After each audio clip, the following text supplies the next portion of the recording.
Hey, I did it again. Okay, we're gonna switch back to this so I can say I'm Jersey Joe's cartoonist and teaching artist, and today I'm going to be inking this page of Baron von Bear and the case of the Two-Faced statue. And now we're to get started. My goodness, I have like an auto thing set on my OBS. Auto changes, so I don't have to keep messing with it. But still haven't worked out all the kinks yet. So, all right, here we go. Time to get started inking some comics. And see here, I have a blotting page, which is just like it's like a failed printout from my pencils that I'm just using to check my brushes to see how they're gonna look when I go to final inks. This is page 17 of Baron von Bear in the case of the Two-Faced statue.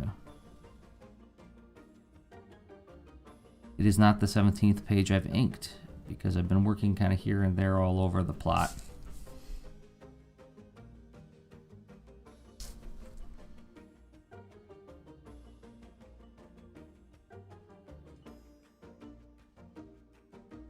What we have happening in the scene is our main villain, Gallus Lugubrious, is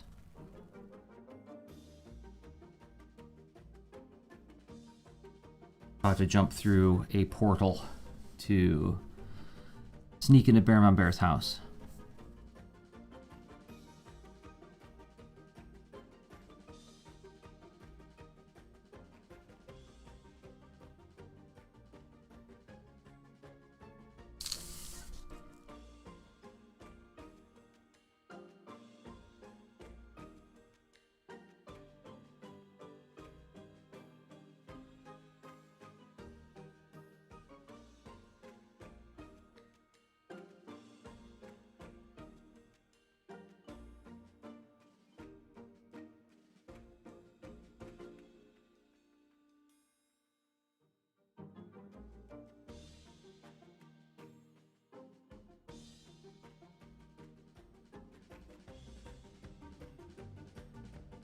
I don't know how much of this... you can see the pencil's okay.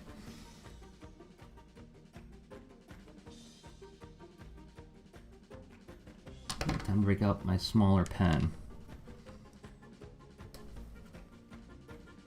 Let's see if I can get in here.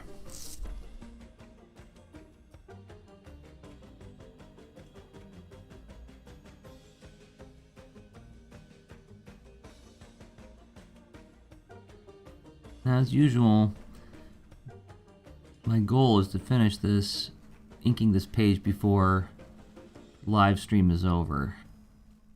So 60 minutes is what I've given myself to do the inks. I already got a head start, as usual, on inking the borders and the word balloons and whatnot. And that's more or less me trying to make this as visually interesting as possible. Even though I'm sure, like, watching me charge up my pen is terribly interesting. Brush nice and wet. What I gotta do here. A little bit better. Yeah, that's much better. Okay. So now I have to be extra careful because when the brush is super wet, wrong turn will give me much too thick of a line.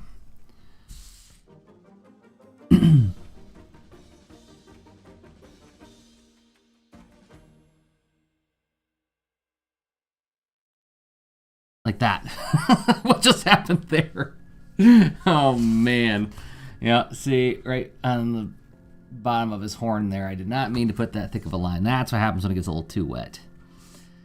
And that it's tough to find exactly the right amount that I'm going for here. It's like just like a feather touch.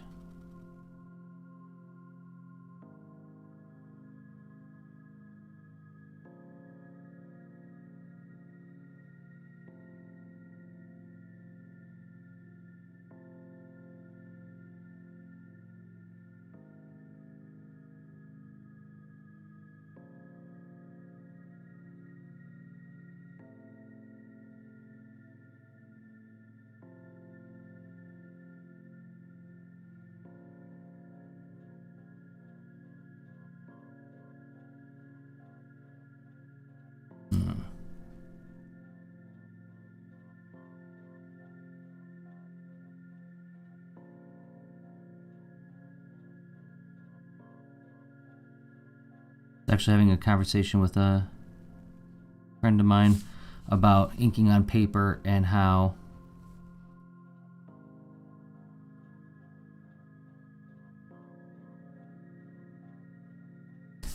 the expedient.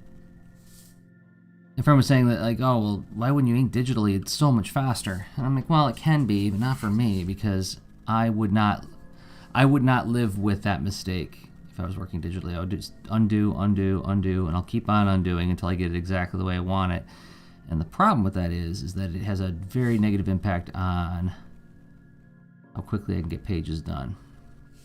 So I'm inking on paper both because this feels really good. I love putting lines on a piece of paper. It's the way I started out doing comics. But also because, like, I'm just too lazy to fix some things. So I will live with that line on that horn probably. I will not go in and do whiteout. I mean, I could. I've got the whiteout right here. Liquid paper even. Whoa, paper made liquid paper. But it's just such a drag to wait for it to dry. It's an imprecise tool. And I've got, for that, you know, a Uniball Sino white gel pen, which will work in a pinch sometimes, but it's kind of not the most fun to use on watercolor paper. So, as I've talked about in other places at other times, it's like part of this is like just finding ways to trick yourself into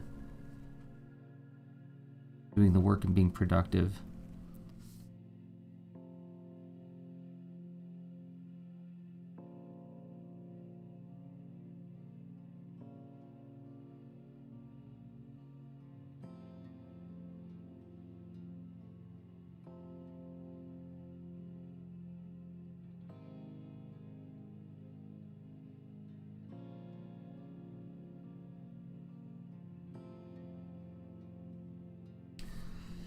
Yeah, inking on paper is just, oh man. I'm still kind of in a little bit of awe about it. I've been working almost entirely digitally for so long now that just the whole business of just putting lines on a piece of paper just feels so darn good. Again, it takes me back to when I was first starting out, like, you know, tracing my balloons with ink.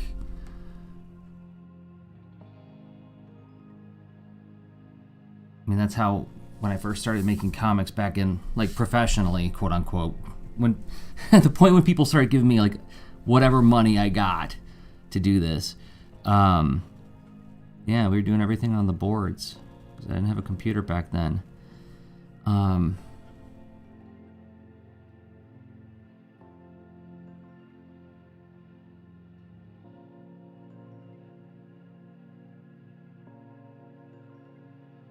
so, like, doing, like, the sound effects, you know, on the paper. I mean, I digitally drew it, but I still drew it with, you know, my hands. I didn't use a font for these.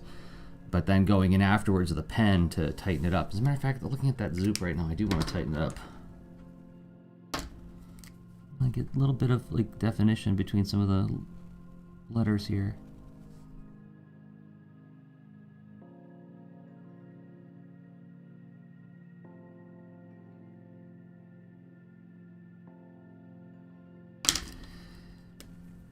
And one of my favorite memories of making comics was, it relates to the holidays, which here in the United States we're about to, you know, have a holiday weekend. And there's never been a point in my career where I haven't had to hold down some kind of other job in addition to my comics work in order to make a living. Comics has, at no point in my life, ever been 100% of my income. That's a luxury for a small number of us.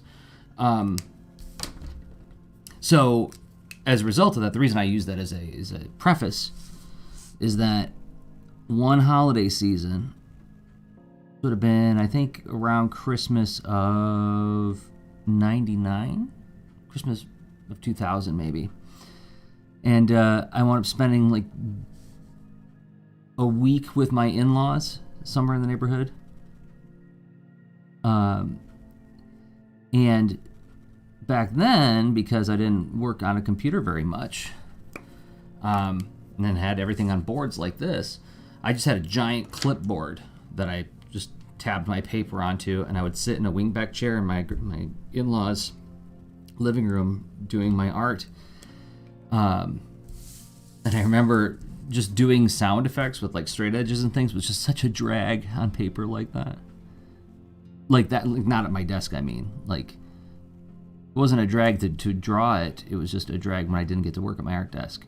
So that's one thing where it's like I'm really grateful for, you know, where we are now with Cintiqs and so on.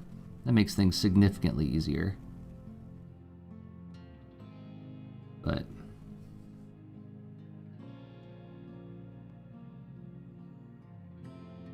and also dealing with that tension of, well, it's the holidays, you shouldn't be working. I'm like, yeah, I get that. I'm actually in agreement with you.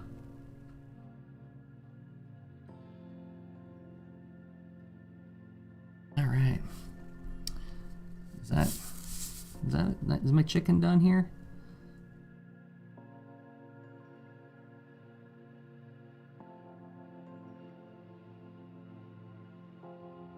Now he's done. Now let's work on our Barbarian Horse.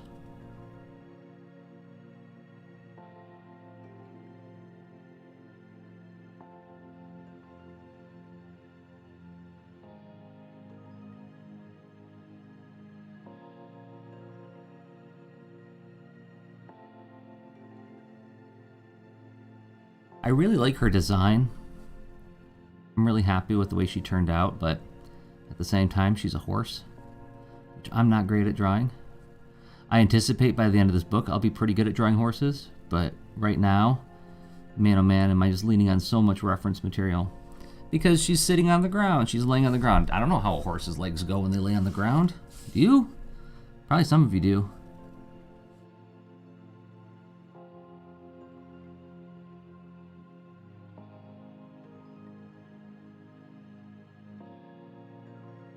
It's one of those things where I'm not taking my own advice. I tell my students all the time, like, make sure that your characters are fun to draw.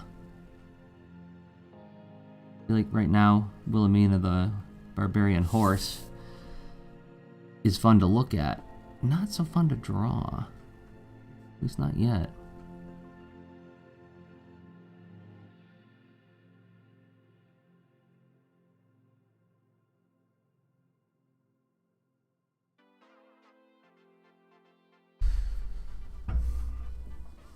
Oh, special holiday plans. Yeah, you know, I think what I'm gonna do is I might visit with some of my family, my little brother, and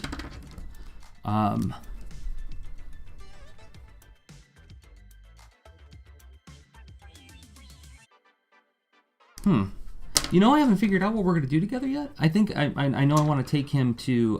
There is a store in Columbus called Big Fun, which is kind of like a, you know, Gen Xers sort of toy store, used toys and, you know, collectibles. Might take him there. And then, you know, of course, the big meal that everybody has. We're going to do that. I think I might break out a microphone for this. Bunch of Star Wars comics and audiobooks. That does sound nice.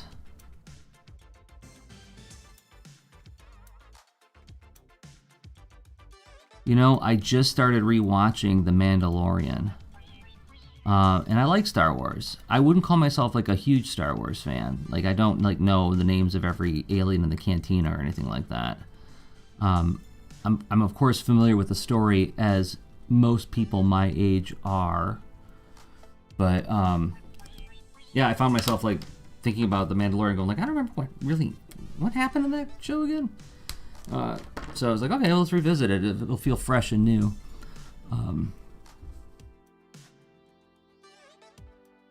But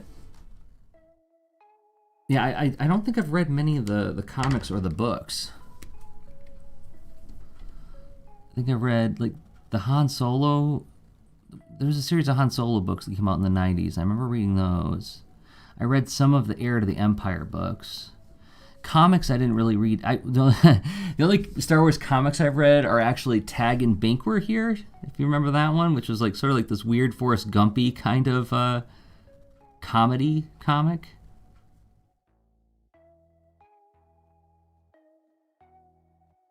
Which I'm pretty sure they must have been decanonized in the Disney purchase of Star Wars.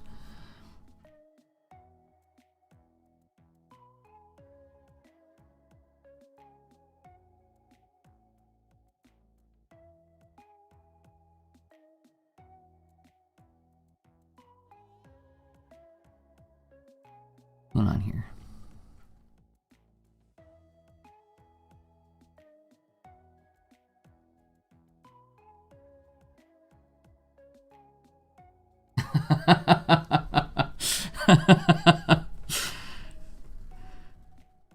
Yes, when you have the toy collection that's not to be touched, well, you might as well just make them irresistible to a child then.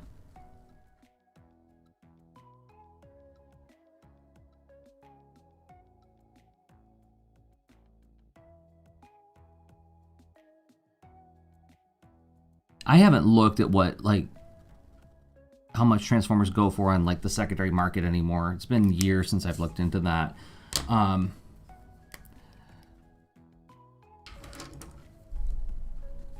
see if this works any better.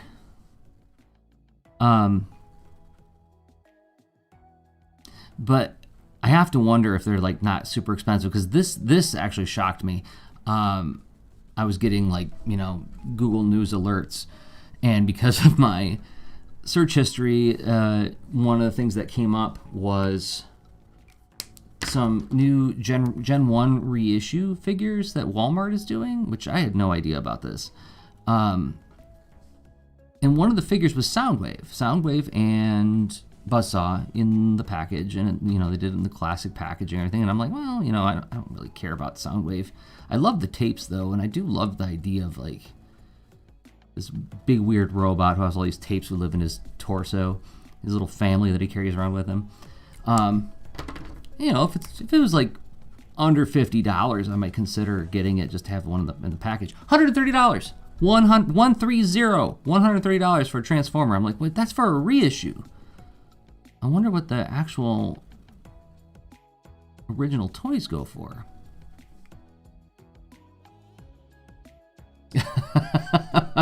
Just one Starscream. Come on, just one. Boy, that's relatable. Man, I coveted Starscream when I was a little kid. I had friends who had him, but man, it was like a $15 toy. It's not like my parents were just going to go out and get it.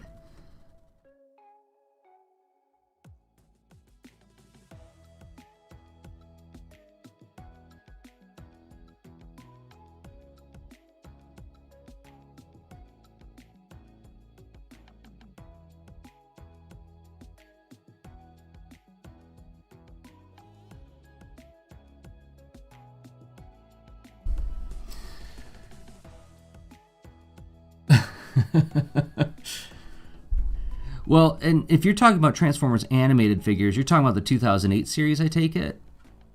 That excellent 2008 series? And I don't know what those would go for, because, yeah, those are, like, actually, like, out of production, not like, you know. And they probably didn't sell nearly as much as the Gen 1 toys did. It's probably sold a lot, but, I mean, God, that was such a good cartoon, wasn't it? Oh, my gosh. That cartoon was actually better than I think Transformers fans deserved. Because I was right along with everybody else going like, oh, those designs look goofy. I don't think I'm going to watch this show. And then I did, and I was like, oh my gosh. It fixed so many things. Well, it did the Rodimus story. It did the Rodimus story that I wanted to get, but didn't get.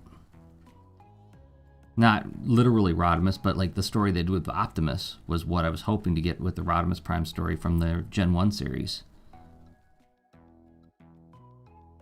Young hero learning how to be a mature hero.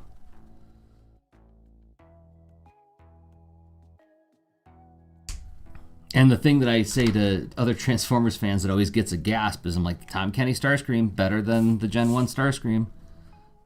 No, that's heresy. Watch the show. He was great. He was really funny. And he could be really menacing and scary too.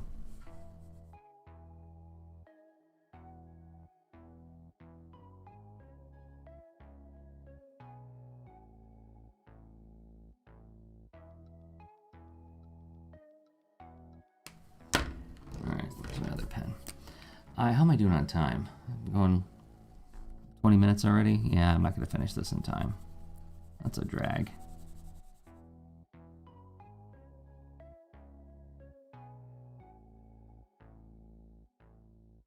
Gotta stop being so persnickety.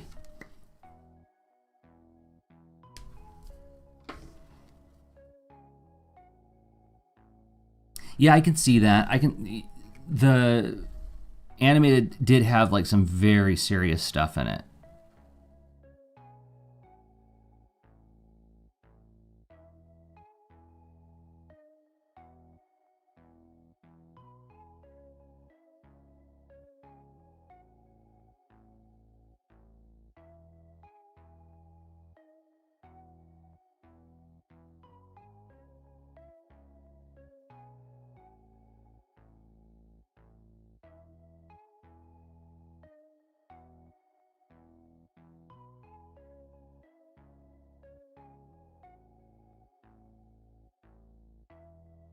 And it had some really heavy stuff. And I think about like when I go back to like the origin of Black Arachnia, there's like some like sincere and real tragedy in that series. Now that I think back.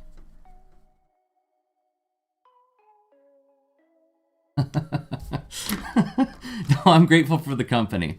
That's why I turned it on today. I've been meaning to do this for a while now, but it's just like it seemed like there was always something stopping me from doing it. Like last week, I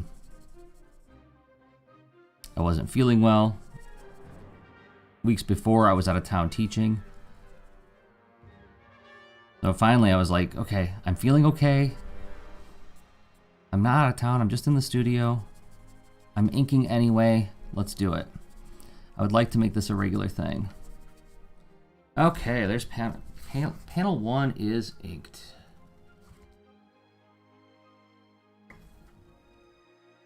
Yeah, I think it's been a couple months now since I've done this.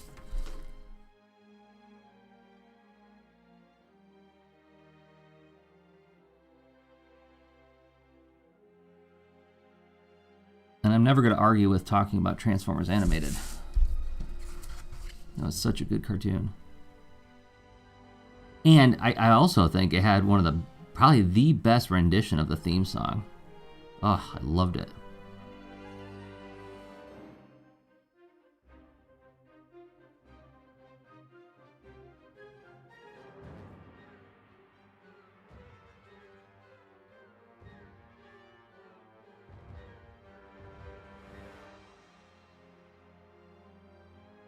And the whole business of giving Megatron his own version of the Transformer to roll out, right? We always had that for Generation 1 Optimus. Autobots transform and roll out. Well, Decepticons transform and rise up. Oh, so good.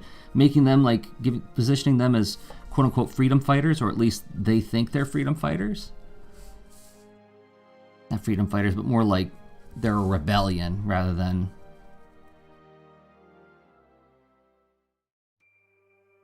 Ultra Magnus and Sentinel Prime being total jerks. Hey, Sarah.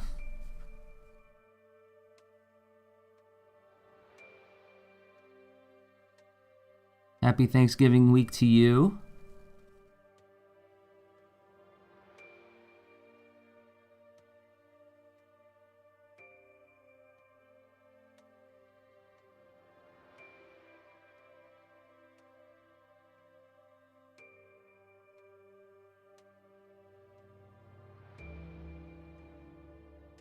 on here? Okay, that's the front of Wilhelmina's little clawed scarf thing that she wears.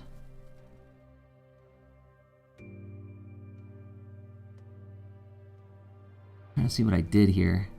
I have to print out the pencil so darn light. It was kind of hard to tell what I was going for. That's a good thing, because it also means that I'm not going to get way too uptight about the inks.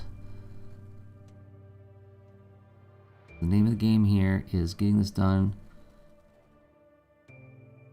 speedily as possible with the best quality I can achieve.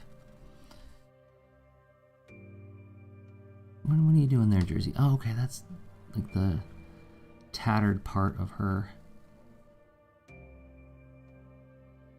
She's got like one of those like little horse cloaks, you know, like the little blanket you throw over the horse.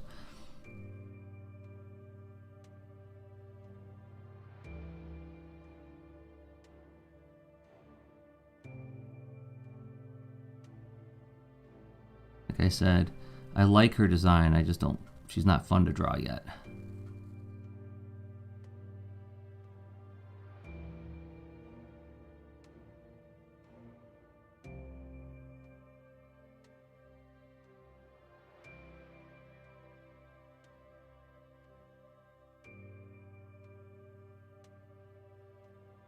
Oh, thank you, Sarah. Yeah, I'm behind on the project, but not so much that I'm panicked yet. I have a spreadsheet that is counting down the days I have left, and it's actually counting down weekdays that I have. So the goal here is still to not have to work on weekends.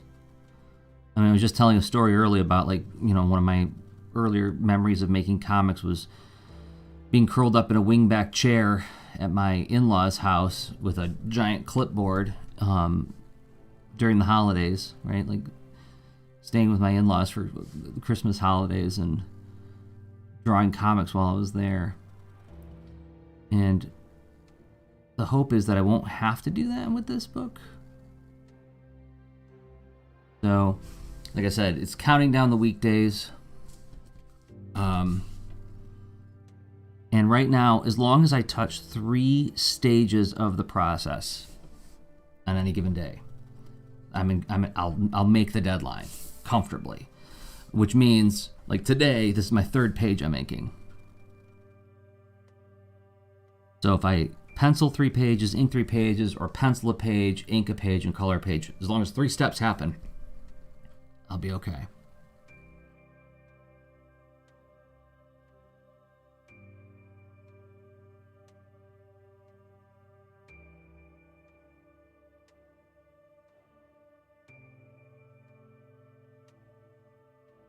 And I don't know how that sounds to anybody else. I think when I was first starting out, that would sound dreary to break down the economy of the project in that way. But I think it's one of those things that you just learn. You learn how to do it in order to make the projects happen. Well, I appreciate the vote of confidence, Sarah. That is very kind of you. It doesn't often feel like I'm good at managing my time, but yeah, I guess I finished just about everything that I've ever been hired to do. So I have my failure stories, but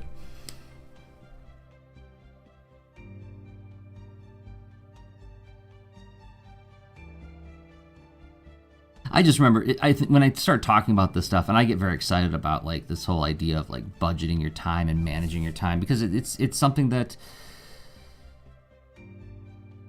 I think a lot of like my coping strategies were born out of a moment of being caught flat-footed and feeling like a really like stark sense of shame. I remember it was 2014. I take it back. It was 2013, and I was working from your calendar, drawing live stream public with Jared Seidrozid at Outlook.com starts on Tuesday, November 30th at 2 p.m. Thanks, Robot. Okay. Yeah, my robot was talking. Don't do it From your again. calendar, Stop. Drawing live stream with Jared Sidros at Outlook.com. Starts Okay. on Tuesday, November 30th at 2 p.m. One of those little robots that's like telling me about my calendar events. Where was I? Oh, 2013. I was working on the Warren Commission report with Dan Mishkin and Ernie Cologne, which is still in stores, everybody. And my editor called and said, like, well, where are you in the process? And up to that point, I had been managing everything pretty much through just opening up my Finder or Explorer window and just counting up how many files are there. Okay, here's the inks files. There's 72 pages, whatever. But I didn't really have a clear sense of how long that took. I just had like a number that was counting down. And now I was working on a project where, several people were counting on me. And I remember being on the phone and her asking me, how are you doing on the deadline? Are you going to get done in time? And really not knowing. I really had I was like, I think so. And I could hear in her voice, like, oh, I don't want to hear I think so.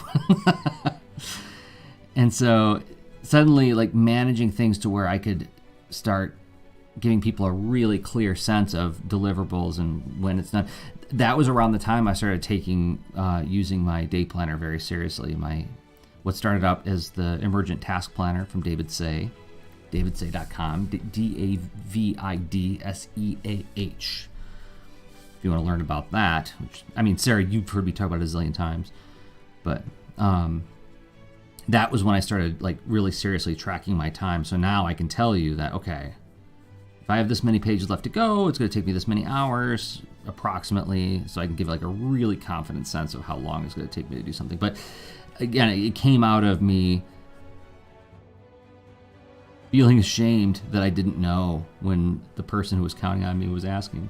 And it's the same thing with why I carry a shoulder bag with me everywhere I go. Like, the reason I have an everyday carry came out of the fact that one day I dropped my wife off at work. I was heading back home to work on comics, and what is it? The ball bearing or whatever. One of the bearings went out on one of the tires. The tire folded underneath my car. I was only going like 5 miles an hour, so I didn't get hurt. But I was stuck on the side of the road, and I think there was like a fog day or something. There was like a lot of car accidents in the area that day. And so when I called to get a tow, it took 3 hours, and I didn't bring anything with me to draw with. I didn't bring any of my sketchbooks and anything to take notes with. So I just sit there for 3 hours and just feeling the frustration of like, I could be home working right now, but I'm stuck here. So that was another one of those, like, never again. So now, even if I'm just going, to get ice cream down the street, that stupid bag is coming with me. And it's going to have all my stuff in it.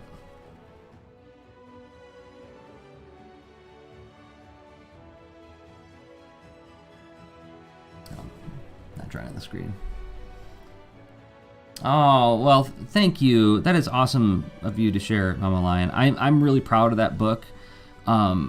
Not only because I got to work with Ernie Cologne, one of my heroes, and Dan Mishkin, another one of my heroes, but also my friend. But I just feel like it was such a masterclass in trying to match Ernie's storytelling style, because I did almost all the layouts in that book. But they really wanted it to feel like an Ernie Cologne book. They were really like sort of banking its success on that, and for good reason. He had done the 9/11 report, graphic novel, comics adaptation, whatever you want to call it. So that was the way they were marketing it. And so, like, really, it wasn't about like expressing my voice as a storyteller. It was about me like finding how to express Ernie's voice in the layouts, and that was a fascinating learning experience. The conversations I got into with Dan Mishkin as we were talking through, like, okay, well, what do you think? How would Ernie do this? How would Ernie do that?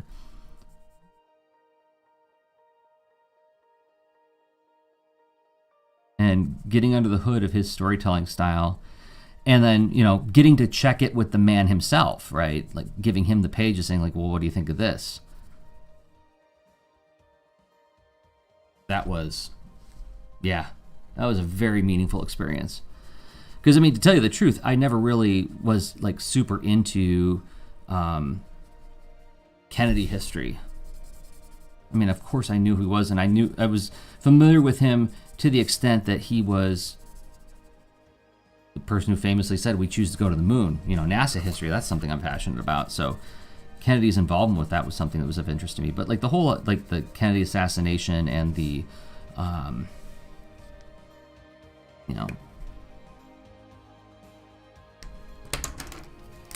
the drama around it, the conspiracy theories and so on, it was never something that was, like, really on my radar. Now it is, obviously.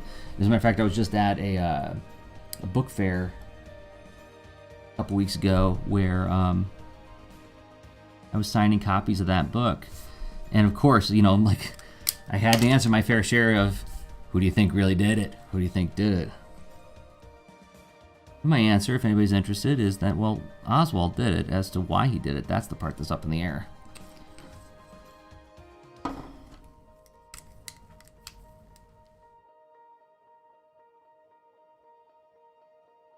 Oh, I missed your comment there, Sarah.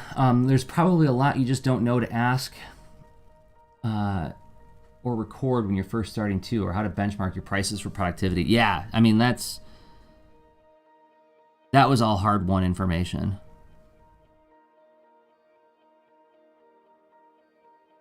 Very much so. 40 minutes. Okay. Let's see how much I can get done.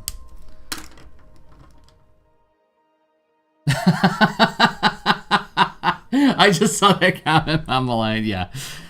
Yes, there's also that book that I did called Science Comics Rockets. Yes. Which I'm very proud of.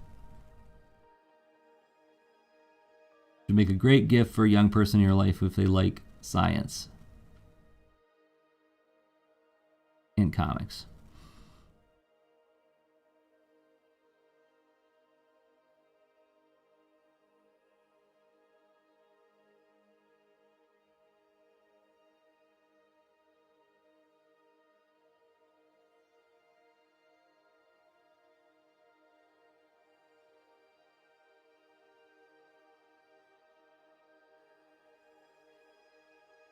I feel like learning how to price your stuff is one of the hard bits. Learning how to talk about what you have to offer is super hard. I'm still working on that.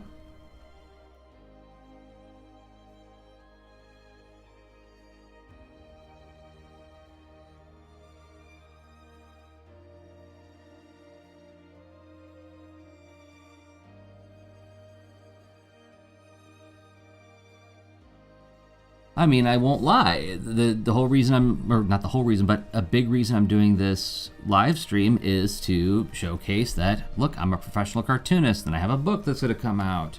Look how good I am at talking about my work. You should have me come to a school visit. That hustle is real.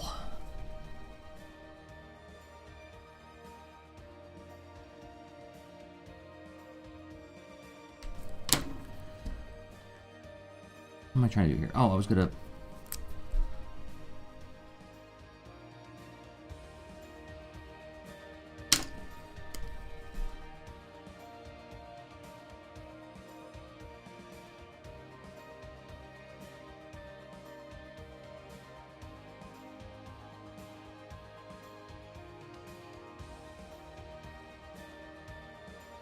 Now you would think that after inking 2 other pages, my hand would be sufficiently warmed up for this, but here I am, still just finding out now that it's like starting to feel like, okay, I'm getting a rhythm here.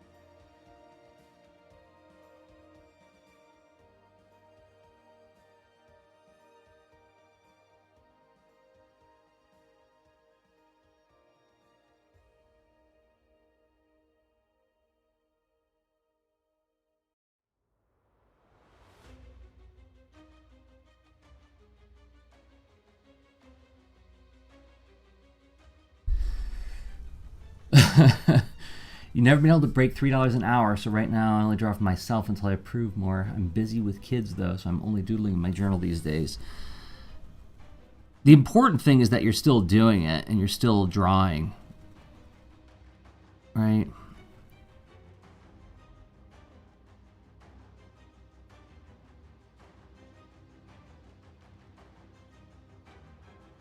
I feel like there was a period, I want to say, was it summer of 2020? Summer of 2020, it was somewhere in the neighborhood. I was basically spinning my wheels as far as comics projects went, and I started redrawing a mini comic that I drew in like 2017, Boulder and Fleet story that I did called, oh my gosh, A Friendly Game. And that's when I started getting into negotiations on the contract for this, and so then suddenly my plans shifted. But like, I just feel like keeping the momentum was the important thing. I had been shopping Baron von Bear around, and nobody was saying yes. So I was like, okay, well, I'll keep shopping it, I'll keep waiting, but in the meantime, I'll just like keep some momentum going on drawing stories that matter to me.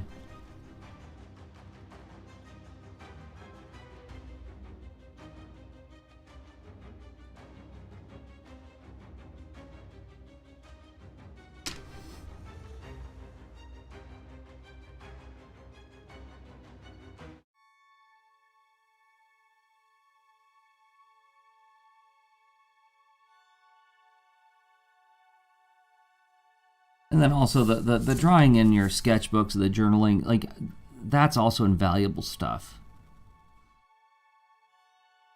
I'm continually blown away by how long the gestation process can be for some of this stuff.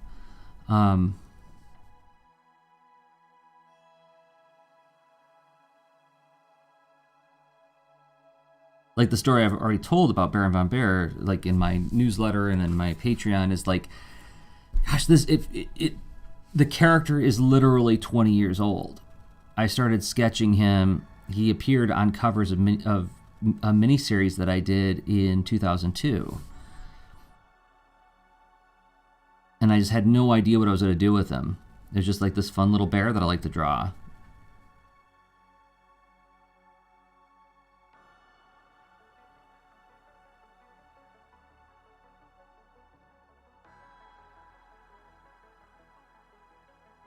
So, like, I think my relationship with sketchbooks has changed in that regard, where it's like it used to be this sort of active research arena for me. And now it's a place where I go to just wonder aloud and trust that the right stuff is going to stick.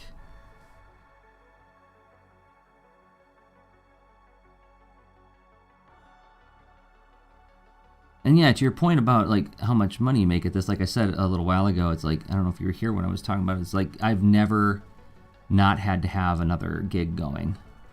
I never made 100% of my income from comics. What's going on with his foot there? What did I do? Okay, I see it now.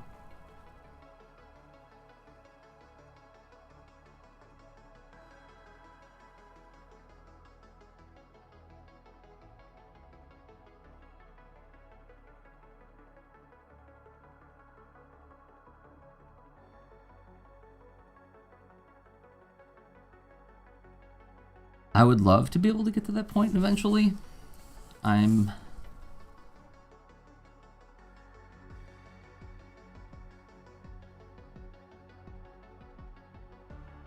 It's okay if I don't, though. I'm very lucky that I have a very, very supportive spouse. I know not everybody does have a partner who they can rely on the way I can.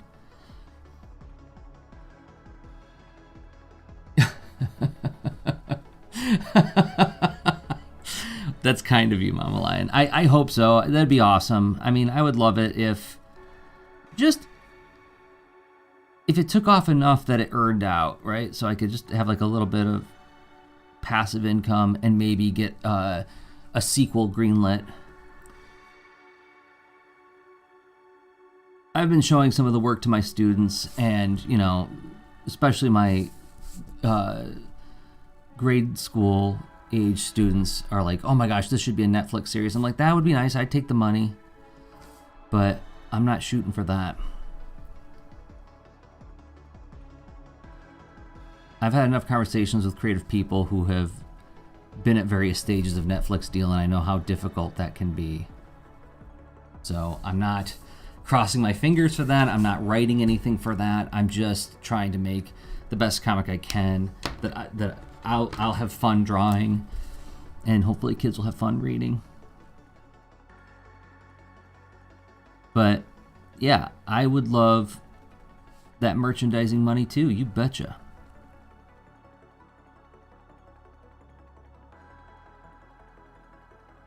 I won't be Bill Watterson about it. I understand why he did what he did, but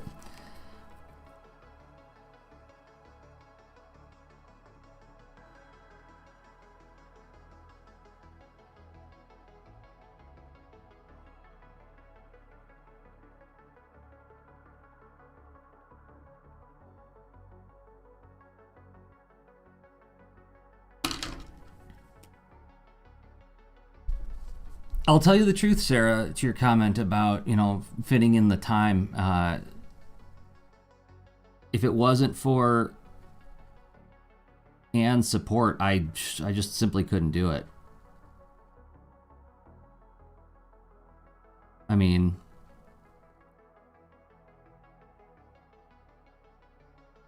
I'm very lucky to be married to a woman who actually enjoys watching monster movies and sitting and drawing. So like when I say like, hey, you want to put on the Fiend Without a Face and do some drawing? Yeah. Oh my gosh.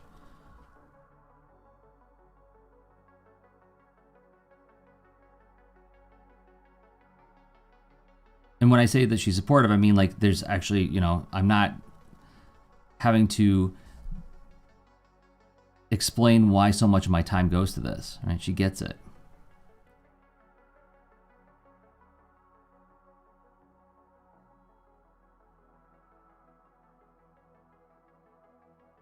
I think I'm thinking about that a lot lately because I've also, I don't know, I've been thinking about how when I was growing up, a lot of my friendships did not understand this.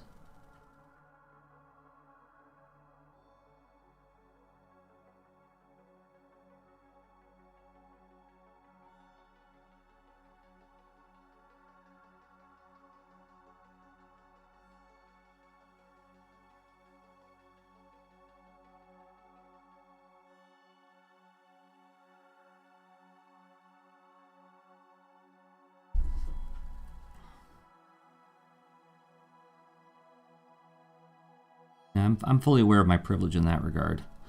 And the other thing that you're probably noticing is, you betcha, the backgrounds are all copied and pasted in the pencils. And even Wilhelmina, the horse, her body is cut and pasted. I moved her head around, her neck around for different expressions. But yes, this was a way of like cost cutting in terms of production time. But in order to make it feel more authentic and let the hand of the artist be seen, I'm inking them all individually. I'm not going to copy and paste any inked artwork. So this is another thing where I did like a lot of testing over the years to discover what is my quote-unquote deadline style. And I think this is it. Right now, this is it anyway. I was also very fortunate in that I had the Captain Seriously gig for a long time where I was drawing comics for a school district, and I got to really treat that as a laboratory as well. Playing around with different styles, different production methods to try to figure out, okay, how can I make this go even faster? How can I make this more efficient and more fun for me?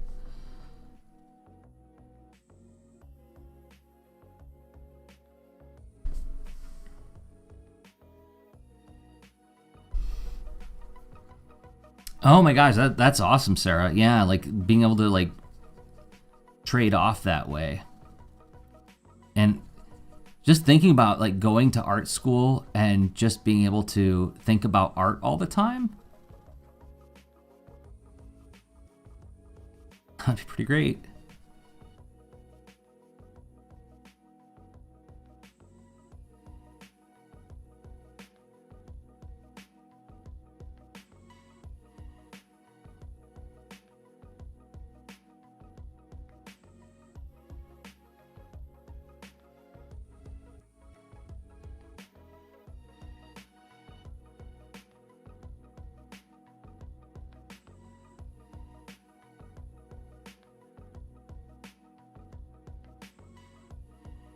I think if I were to, I'm covering up my drawing.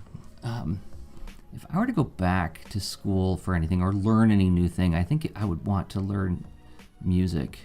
I would really like to be able to play an instrument. That would be fun.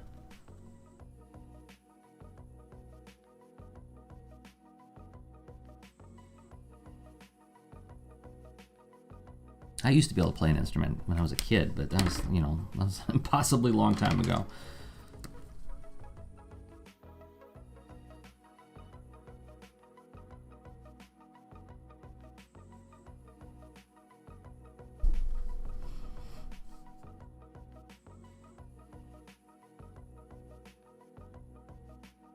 How am I doing on time? Okay. I actually do have to, I won't be able to go over very much today because I have another appointment this afternoon, but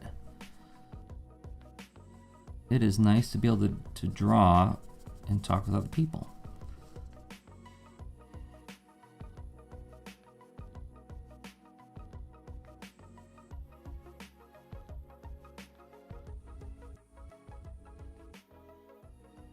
Oh, poor Gallus Lugubrious.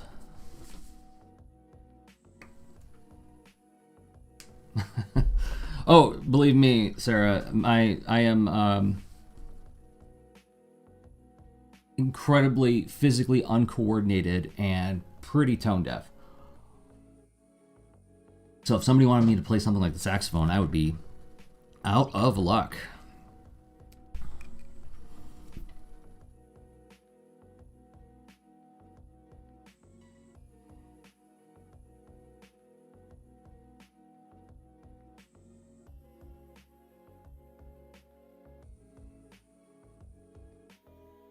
But something I've just been thinking about a little bit lately is how a lot of my skill acquisition has been around making comics, right? So like when I went to college, I studied mythology and folklore, figuring that like learning universal truths would probably make me a better comic book writer. Like if it didn't directly pertain to comics, I didn't have any interest in it. So I'd like to learn something that there's no direct benefit to my work, although I would imagine that probably a direct benefit would reveal itself over time, because everything is connected, isn't it?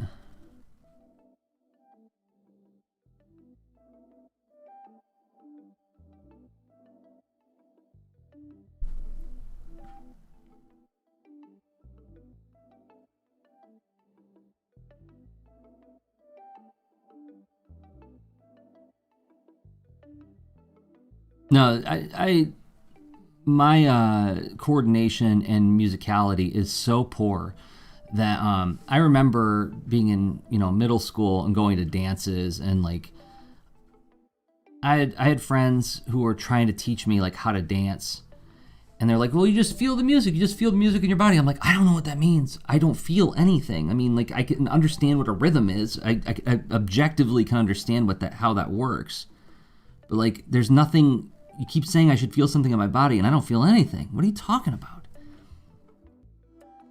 It was genuinely frustrating because I felt like I was missing out on some kind of like primary human experience that all my friends had access to.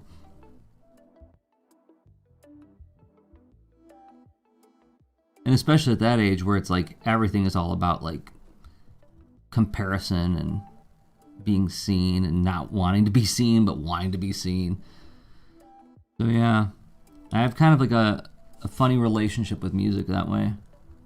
And I would like to improve it. I'd like to have a better... I'd like to be on speaking terms with music.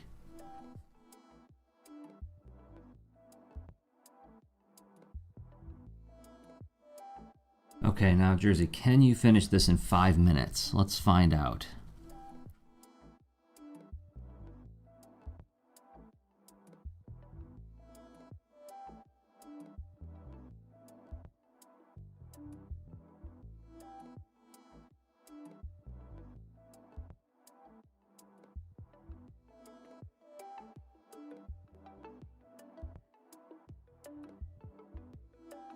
Either way, I've got the page almost done.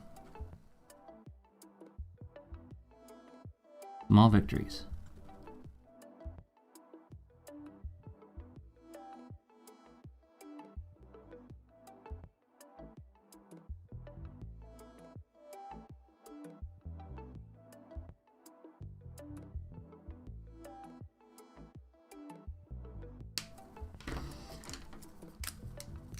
Hey, Sean. A lot of people showed up today. This is nice. Thanks, everybody, for hanging out with me.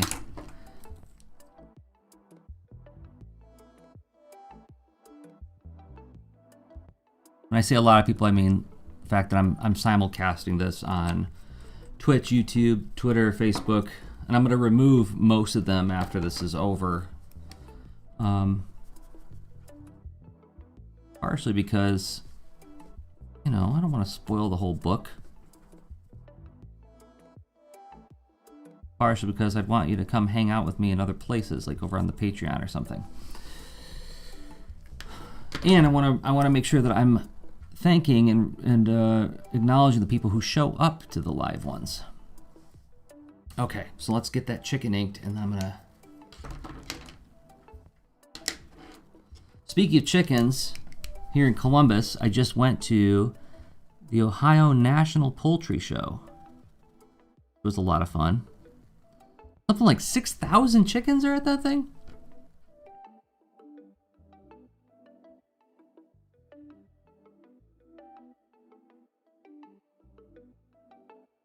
So Ann and I go not because we raise chickens or anything, but because we like drawing chickens. So we went and only got to be there for a couple hours. It was like an hour. They were packing up because we only got to go on Sunday, but man, it's cool because you can see like breeds of chicken that you normally don't get to see unless you raise chickens for a living.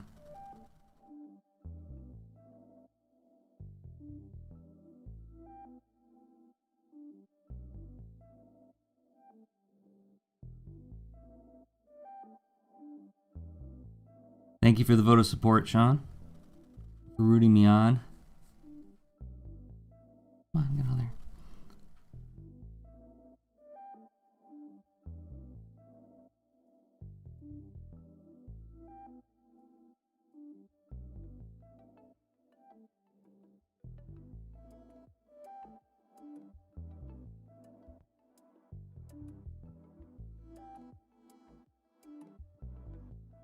All right, just the background.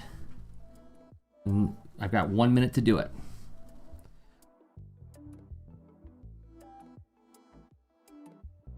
Yeah, I didn't realize what an Aggie school OSU was until I moved here. I mean, it wasn't something I really paid a lot of attention to. But man, the Ohio State Fair, which I went to in 2019, was awesome. They had the famous butter sculpture, but in 2019, because it was the 50th anniversary of the Apollo missions, they did the Apollo 11 astronauts in butter. In butter. I got to see a butter sculpture of Neil Armstrong, Buzz Aldrin, and Mike Collins. That is incredible. And my favorite memory from that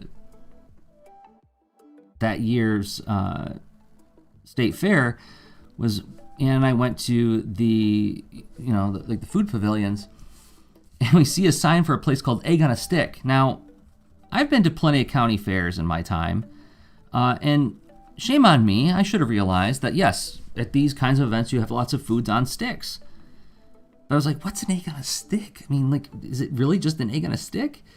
And I go to the kid at the little, stand, and I'm like, okay, I'll bite. What's an egg on a stick?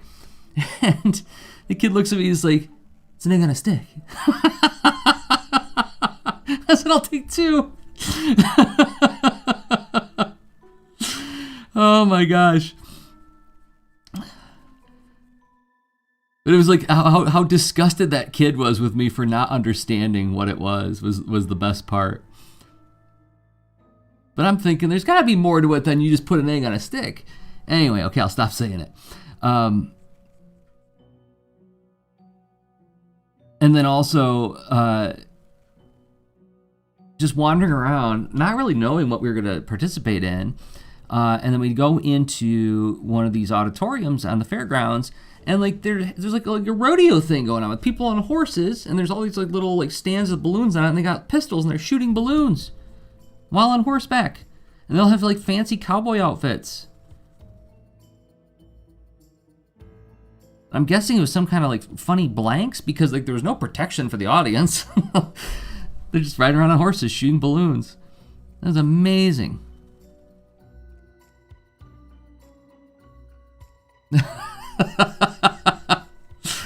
If I do a slice, you know, that does seem like that would.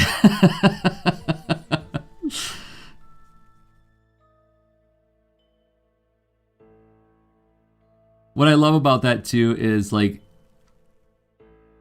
I'm like totally out of touch, good-natured old guy, you know? Hi there.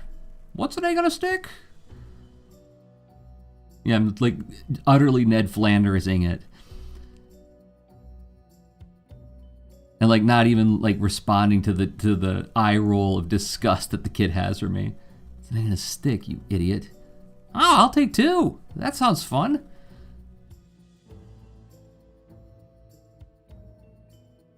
All right, I'm 2 minutes over, but I'm almost done here, so I can live with being a few minutes over. I'll still have time to get to my other appointment.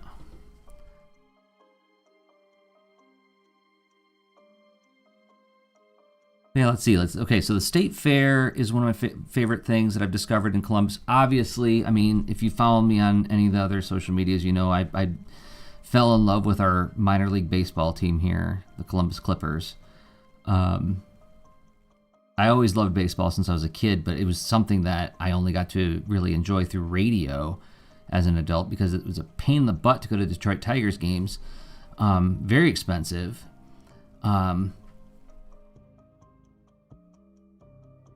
And I wasn't about to pay for a Major League Baseball subscription or a cable subscription to watch it, so I just listened to Tigers games on the radio. But now I can drive, 10 minutes across town, watch a minor league ball game. It's incredible. It's like $7 to go to a game. $7. Often parking is like $3. So that's been one of the wonderful parts of moving to Columbus.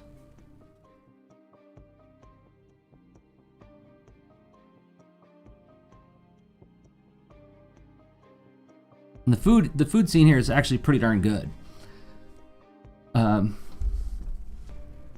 I mean, as a vegetarian, I don't eat the animals. I eat eggs, yes, occasionally, especially if it's an egg on a stick, but I don't eat anything that, moves around under its own power, has a central nervous system. There's a lot of options here for guys like me. There's if anybody here knows what seitan is, that odd sort of like wheat gluten meat substitute that it's like pretty easy to make on your own. But there's a restaurant called Seitan's Realm, and they actually have like a goat for their logo, and it's like a whole bunch. It's basically Arby's for vegetarians, is what it boils down to, but much tastier. And then Dirty Frank's Hot Dog Palace, not to do ads for all these Columbus businesses, but like it's a hot dog place, and I love hot dogs. But they have like lots of vegetarian options, and they make like wacky bananas hot dogs. Like in terms of toppings.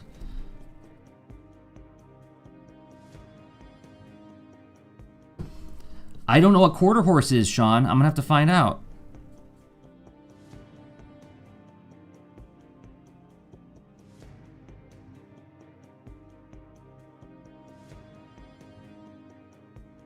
All right, looks like we're just about done here.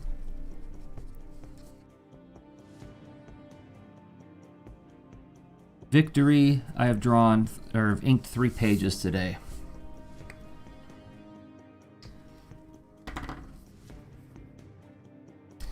Well, if any of you ever come out to Columbus for CXC or something like that, let me know. Going out for Dirty Frank's hot dogs with cartoonists and people who draw is one of the finer things in life. Also, I'll never say no to going to a Columbus Clippers game. I did one outing this year with cartoonists, and that was a blast.